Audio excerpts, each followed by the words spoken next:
وجوب غسل ذلك الموضع للتطہیر.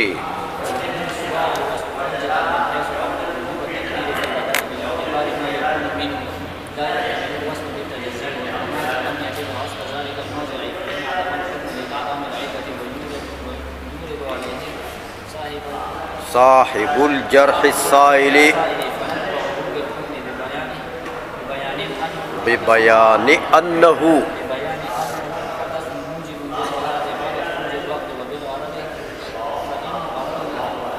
التسویۃ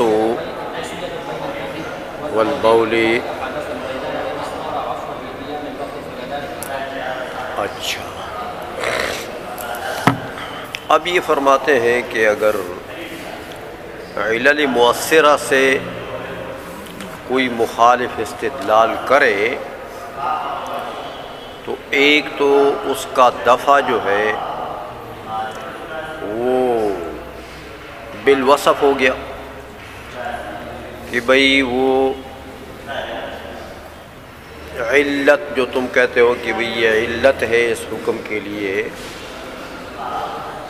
تو یہ علت یہاں پر موجود ہے، تو اس کا جواب ایک دے دیا کہ ہم اس طریقے سے دفع کریں گے اس کو کہ یہ علت یہاں موجود ہی نہیں.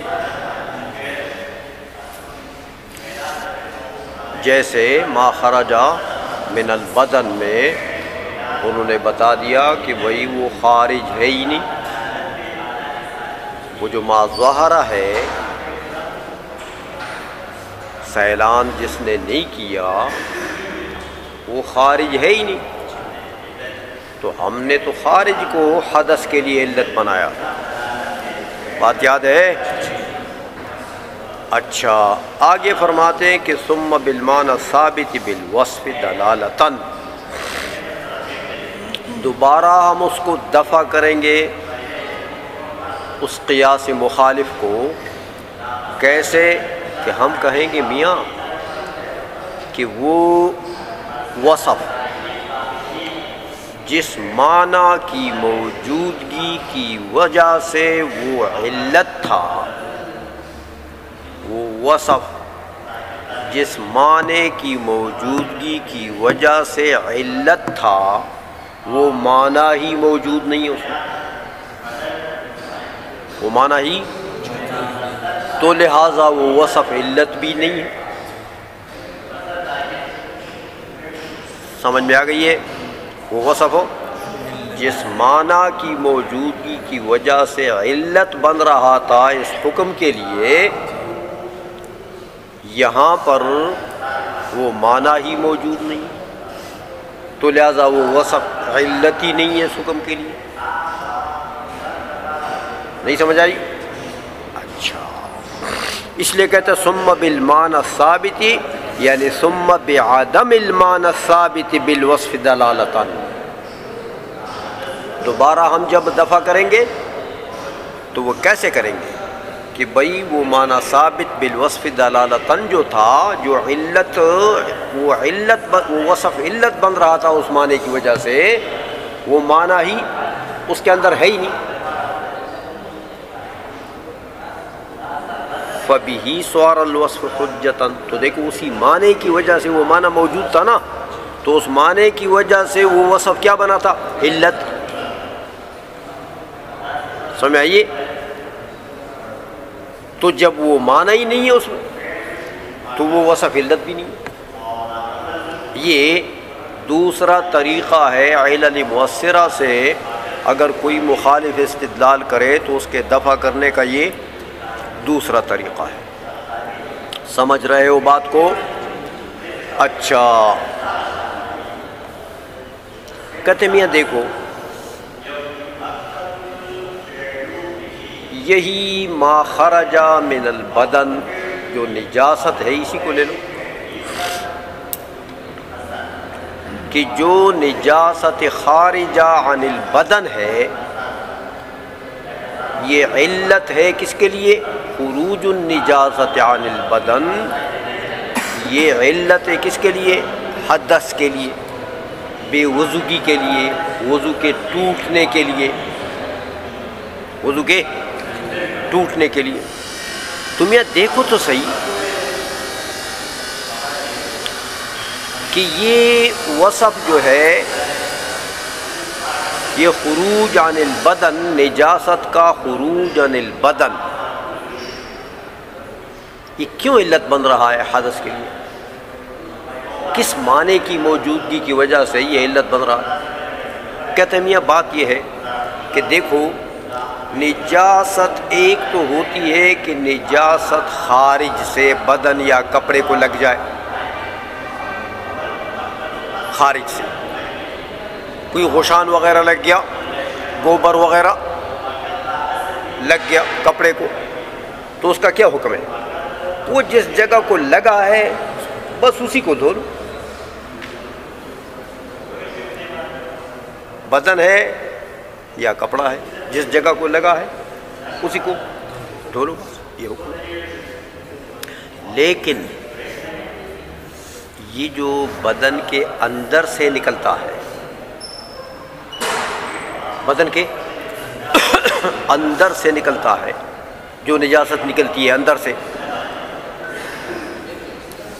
اس کا حکم کیا ہے؟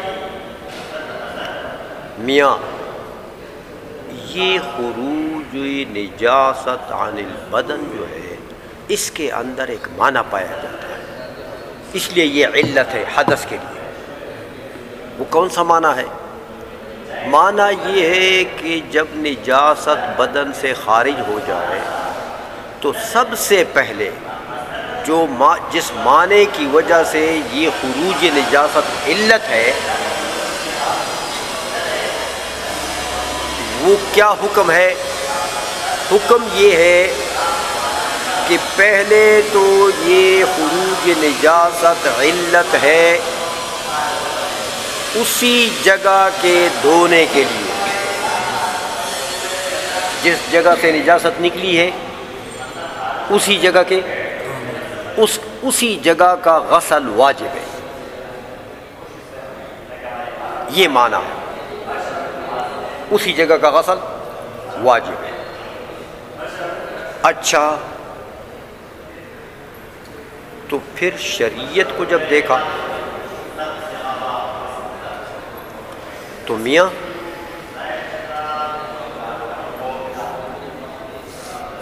جب خروج نجاست عن البدن ہوا تو حکم تو پھر یہ لگتا ہے شرعی کہ یہ بدن جو ہے یہ سارا نجس ہونا چاہیے، بدن سارا نجس ہونا چاہیے۔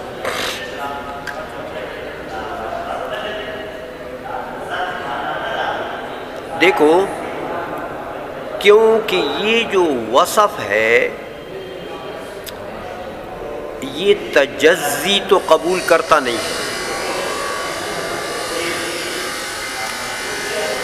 کہ یہ خروج نجاست عن البدن جو ہے یہ اس جگہ کے لیے تو دھونے کے لیے علت ہے اور اس جگہ کے لیے نہیں ہے۔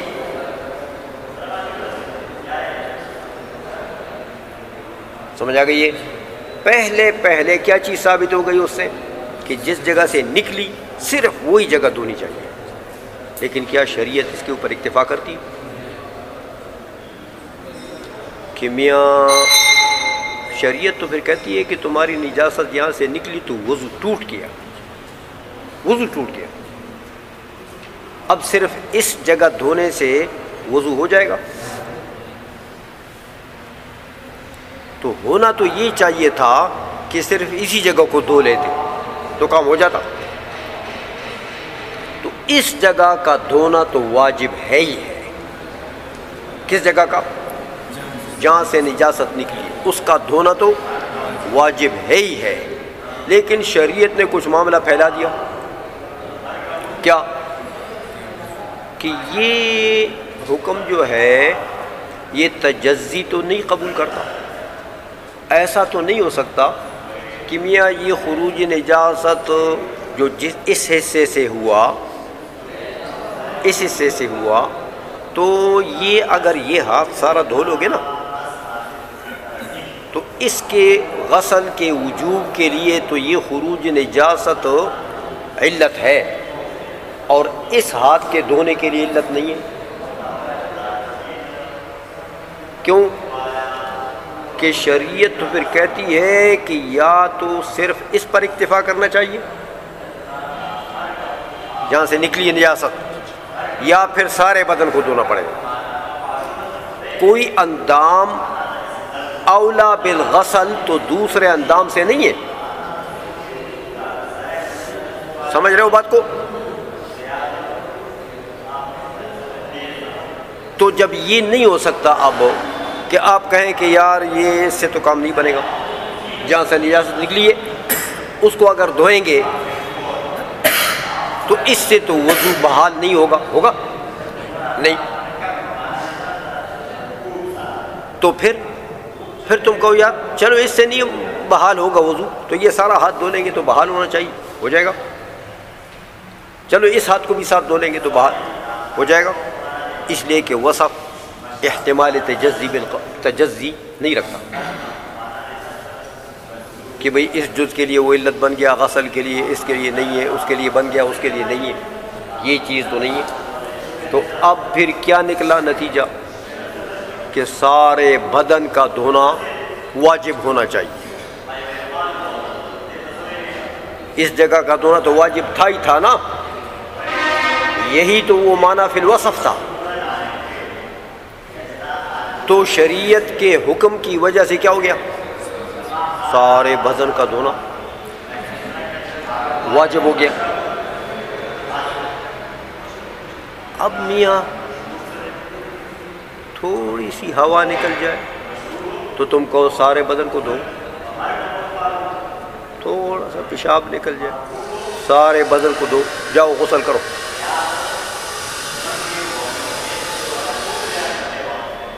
کیا خیال ہے؟ اس میں حرج ہے کہ نہیں ہے کہ تھوڑی ہوا نکلی ہو کہو جاؤ غسل خانے میں پورا غسل کرو؟ ہاں، چھوٹا پیشاب کر لیا تو جاؤ غسل خانے میں پورا غسل کرو. اس میں حرج نہیں ہے، بڑی تنگی ہے نا. تو یرید اللہ بکم اليسر ولا یرید بکم العسر. تو یہ تنگی کا تو اللہ ارادہ ہی نہیں کرتا اپنے بندوں سے. حضور نے فرمایا لا حرج فی الاسلام، اسلام میں حرج نہیں ہے. تو اس حرج کو شریعت نے اٹھا دیا کہ چلو بھائی یار سارے بدن کو نہ دھو، یہ جو 4 اندام ہے نا ان کو دھو. کیا کرو؟ 4 اندام جو ہے نا ان کو دھو.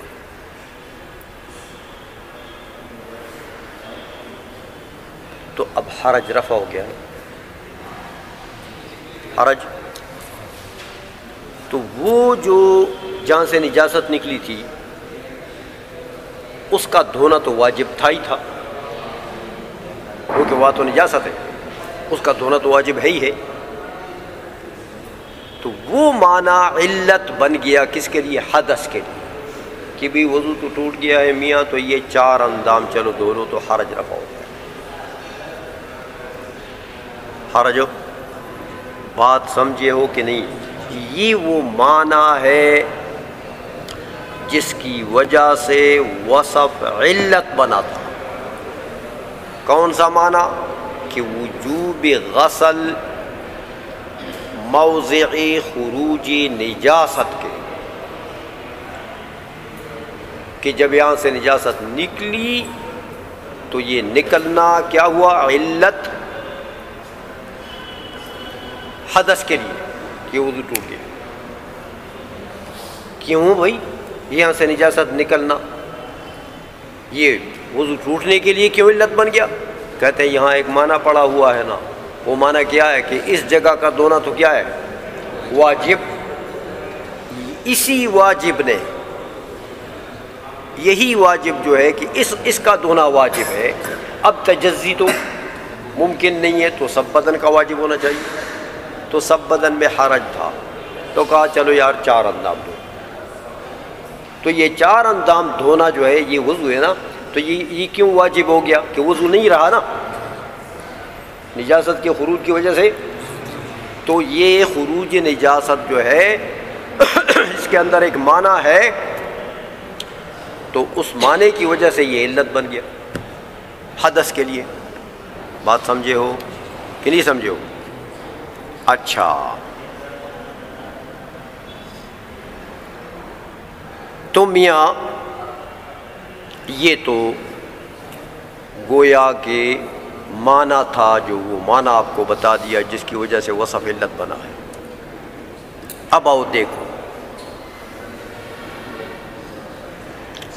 کہ آیا جو انہوں نے اعتراض کر دیا تھا، بتا دیا تھا کہ میاں نجاست جب ظاہر ہو جائے،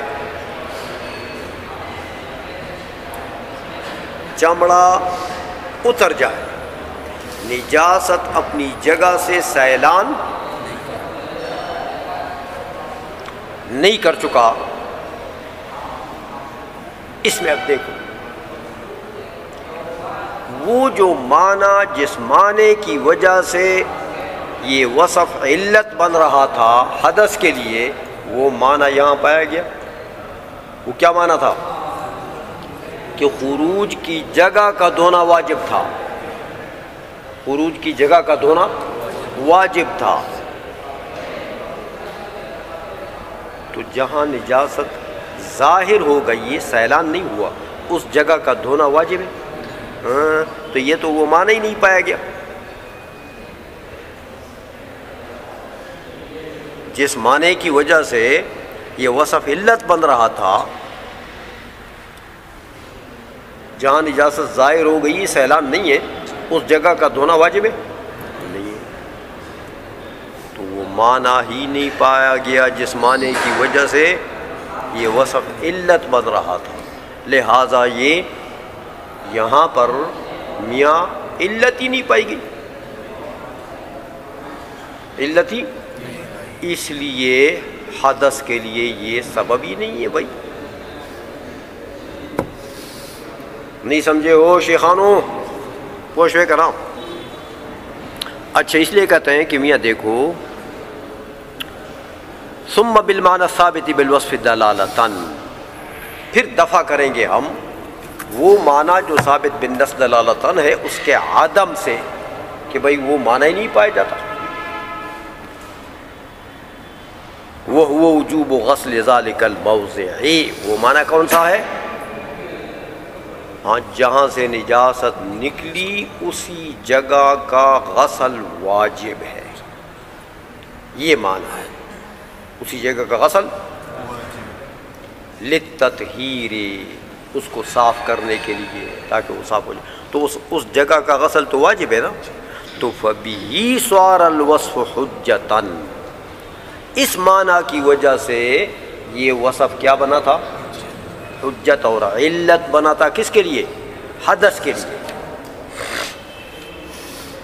من حیث ان وجوب التطہیر فی البدن، اس حیثیت سے کہ تطہیر کا جو وجوب فی البدن ہے وہ بے اعتبار ما یکون منہ، یعنی بے اعتبار ما یخرج منہ، یکون منہ بے اعتبار ما یخرج منہ، کیونکہ اس سے نجاست نکلی ہے. تو جب نجاست نکلی ہے تو میاں اب اس جگہ کا دھونا تو واجب ہے. تو اس جگہ کا دھونا تو ہوا واجب. سمجھ آئیے؟ تو جب اس جگہ کا دھونا واجب ہوا تو کیا اس جگہ کو دھو لیں گے تو وضو بحال ہو جائے گا؟ تو پتہ لگا کہ یار یہ تو اس جگہ سے تو کام نہیں بنتا، سارے بدن کو دھونا چاہیے. تو پھر دیکھا سارے بدن میں تو حرج ہے، تو رفع حرج کے لیے کیا کہہ دیا؟ چلو 4 اندام. تو اب 4 اندام کے دھونے کے وجوب کے لیے یہ خروج النجاست جو علت بن رہا تھا، کس معنی کی وجہ سے؟ کہ اس جگہ کا دھونا واجب تھا، اس لیے 4 اندام کا دھونا واجب ہو گیا. نہیں سمجھے ہو؟ اچھا، اب یہ وصف جو ہے میاں یہ لا يحتمل الوصف بالتجزی، یہ جو وصف ہے یہ تو تجزی کا احتمال رکھتا نہیں ہے. کیا آپ کہتے ہیں یار یہ وصف جو ہے چلو یہ اس ہاتھ کے دھونے کے لیے ہاں تو چلو علت بن گیا، لیکن اس ہاتھ کے دھونے کے لیے نہیں، ایسا ہو سکتا؟ تو جب تجزی کا احتمال نہیں ہے تو پھر سارا بدن ہاں واجب الغسل ہو گیا کہ سارے بدن کا غسل واجب ہو گیا۔ اب اس میں پھر حرج ہے، وَهُنَاكَ کدھر؟ وہ جو مورد نقض ہے، یاد ہے وہ جو نقض وارد ہوا تھا کل، جو مادہ نقض تھا وہ کیا چیز تھی؟ ہاں کہ وہ نجاست جو سائل نہیں ہے اپنی جگہ سے، اس میں سیلان نہیں ہے، یہ مادہ نقض تھا نا، تو اس کا جواب ہم دیں گے نا کہ میاں یہ جو سیلان نہیں کیا اس نے، وہاں تو وہ معنی ہی نہیں پایا گیا۔ کون سا معنی؟ کہ اس جگہ کا دھونا ہی سرے سے واجب نہیں ہے۔ واجب ہے تو وہ معنی جس معنی کی وجہ سے یہ وصف علت بن رہا تھا حدث کے لیے، وہ معنی ہی نہیں پایا گیا یہاں پر، تو حدث بھی نہیں ہے۔ تو حدث جو نہیں ہے کیوں نہیں ہے؟ کہ علت نہیں ہے۔ آئی سمجھ میں؟ وَهُنَاكَ لَمْ يَجِبْ غَسْلُ ذَلِكَ الْمَوْضِعِ، اور وہ جو سیلان نہیں ہے نا، نجاست ظاہر ہو گئی ہے، میاں وہاں پر تو اس جگہ کا غسل بھی واجب نہیں۔ فَانْعَدَمَ الْحُكْمُ، تو حکم یعنی حدث والا حکم معدوم، کہ حدث بھی حد یہ نہیں ہے۔ کیوں؟ لِانْعِدَامِ الْعِلَّةِ، کہ علت نہیں ہے، نہیں سمجھے ہو؟ علت نہیں۔ بس اب یہ تو بات ہوئی ختم، اس کو سمجھے ہو؟ اس کے بعد اب فرماتے ہیں کہ میاں ایک اور اعتراض ہو جائے گا، ہاں کہ اچھا میاں تم کہتے ہو خروج نجاست یہ علت ہے کس کے لیے؟ حدث کے لیے۔ تو چلو یہاں جو سیلان نہیں وہاں پر تو تم نے جواب دے دیا، دو جواب دے دیے، یاد ہے؟ ایک کل والا، ایک آج۔ تو میاں ہم بتاتے ہیں آپ کو مادہ نقض ایک اور جہاں پر خروج ہے، تم بھی مانتے ہو کہ خروج، ہاں کہتے میاں کسی کا ایسا زخم ہے کہ رات دن خون بہتا ہے، رات دن خون بہ رہا ہے، خارج ہو رہا ہے، نکل رہا ہے، سمجھ آئیے؟ تو اب تم یہاں کیا کہتے ہو؟ یہاں تو حدث ہونا چاہیے نا، خروج تو ہے نا، تو تمہارے قانون کے مطابق تو وضو ٹوٹ جانا چاہیے، حالانکہ تم کیا کہتے ہو؟ او میاں وقت باقی ہے تو وضو نہیں ٹوٹتا، وضو چاہے بہتا ہے، وہ خروج ہو رہا ہے لیکن وضو نہیں ٹوٹتا۔ تو دیکھو یہاں تو خروج ہے میاں، علت تو ہے، تو حدث پایا جانا چاہیے، وضو ٹوٹ جانا چاہیے، حالانکہ تو پھر بھی کہتے ہو نہیں، نہیں سمجھ آئی؟ یہ ایک اعتراض ہوتا ہے، کہتے وہ یورد علیہ صاحب الجرح السائل، ہاں جس کا زخم سائل ہو، بہ رہا ہے ہمیشہ، اس کا اعتراض یہاں پر ہو جائے۔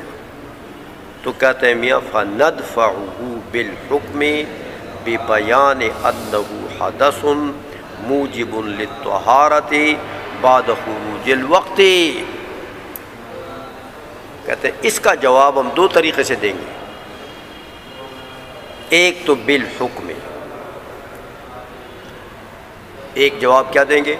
بالحکم، کہ مانتے ہیں ہم کہ میاں خروج نجاست ہو گیا تو حدث آ گیا، یہ بے وضوگی کے لیے سبب ہے، یہ حکم ہم مانتے ہیں، علت موجود تو حکم بھی موجود، عائشہ میں، لیکن یہ حدث ہے، موجب للطہارت ہے، لیکن صرف اس کا حکم متأخر ہو گیا ہے، یہ نہیں ہے کہ یہ حدث نہیں ہے، یہ خروج نجاست حدث ہے، لیکن اس کا حکم یہ نہیں ہے کہ حکم معدوم ہے، حکم اس کا موجود ہے، صرف کیا ہو گیا، خروج وقت تک مؤخر ہو گیا عذر کی وجہ سے، تو حکم تو ہے اس کا۔ دیکھو جب وقت نکل جائے تو پھر بتاؤ وضو ٹوٹ گیا کہ نہیں؟ کیوں ٹوٹ گیا؟ وقت نکلنا کوئی نواقض وضو میں سے ہے، تو وقت کے نکلنے سے تو وضو نہیں ٹوٹا، کیوں ٹوٹا؟ اس خروج نجاست کی وجہ سے۔ تو دیکھو یہ خروج نجاست جو ہے یہ حکم کے لیے علت بن گیا کہ نہیں بنا؟ بن گیا۔ تو ہم کہتے ہیں یہی خروج نجاست یہ حکم یعنی حدث کے لیے علت ہے، البتہ عذر کی وجہ سے اس کا حکم مؤخر ہو گیا، یہ نہیں ہے کہ حکم ہے ہی نہیں، کہ ہم پر اعتراض ہو جائے کہ میاں علت تو تمہاری پائی گئی ہے اور حکم نہیں ہے، ایسا نہیں۔ عائشہ میں کہتے فندفعه بالحکم ببیان انه حدث موجب للطہارت بعد خروج الوقت، کہ یہ حدث ہے موجب للطہارت ہے، لیکن کب؟ خروج وقت کے بعد۔ ایک تو ہم اس کا دفع اس طریقے سے کریں گے، دوسرا کہتے ہیں وہ بالغرض، دوسرا اس کا دفع کیسے کریں گے؟ غرض کو دیکھ کر، کہ میاں دیکھو تو صحیح، اصل میں یہ جو نجاست خروج نجاست ہے نا، ہمارا مقصد اس سے ہے کیا؟ وہ باؤل کے اوپر اس کو قیاس کر رہے تھے نا، چھوٹے پیشاب کے اوپر، کہ جیسے چھوٹا پیشاب نکلے، اسی طرح اگر خروج نجاست ہو جائے بدن سے تو خروج نجاست عن البدن یہ ایسا ناقض الوضو ہے جیسے باؤل ناقض الوضو ہے۔ تو اس مسئلے سے ہمارا غرض کیا تھا؟ غرض مساوات بین خروج النجاست والبول، کہ میاں یہ دونوں مساوی ہیں، نقض وضو میں یہ دونوں مساوی، وہ بھی علت نقض وضو کے لیے یہ بھی، اس لیے فرماتے ہیں کہ فإن غرضنا التسویۃ بین الدم والبول، کہ اس جزیہ سے ہمارا مقصد کیا تھا؟ کہ میاں تسویہ ہو جائے، کہ جیسے بول کے خروج سے حدث ہو جاتا ہے، اسی طرح دم نجاست کے خروج سے بھی حدث آ جاتا، یہ تسویہ مقصود تھا، وذالک حدث۔ تو اب دیکھو میاں، بول اگر کسی کا ہمیشہ بہتا، سلسل بول وہ ایک بیماری ہے نا، وہ اس کو لگی اور اس کا باؤل کنٹرول نہیں ہوتا، چھوٹا پیشاب اس کا بہتا، تو کیا حکم ہے؟ ہر وقت کے لیے اس کو وضو کرنا ہے نا، تو دم کا بھی یہی حکم ہے، تو تسویہ ثابت ہو گئی کہ نہیں؟ خون اگر مسلسل جاری ہے زخم سے تو اس کا بھی یہی حکم ہے، سمجھ میں آ گئی ہے؟ یہی مقصد تھا۔ فَإِذَا لَزِمَ، دیکھا جب وہ خون لازم ہو گیا یعنی مسلسل جاری ہو گیا، تو صار عفواً، معاف ہو گیا۔ لقیام الوقت، کیونکہ ابھی تک وقت ہے، تو جب تک وقت ہے اس وقت تک یہ خروج دم معاف، جیسے پیشاب کا خروج ہوتا رہے، تو جب تک وقت باقی ہے تو وہ معاف۔ فَكَذَلِكَ ہا ہونا، جیسے پیشاب میں عفو ہے، فَكَذَلِكَ ہا ہونا، تو دم میں بھی ایسا ہی ہے۔ تو مساوات تو ثابت ہو گیا نا، ہمارا مقصد تو یہی مساوات ثابت کرنا تھا، وہ ہو گیا ثابت۔ سمجھ آ گئی بات کہ نہیں آئی؟ چلو شیخ حامد۔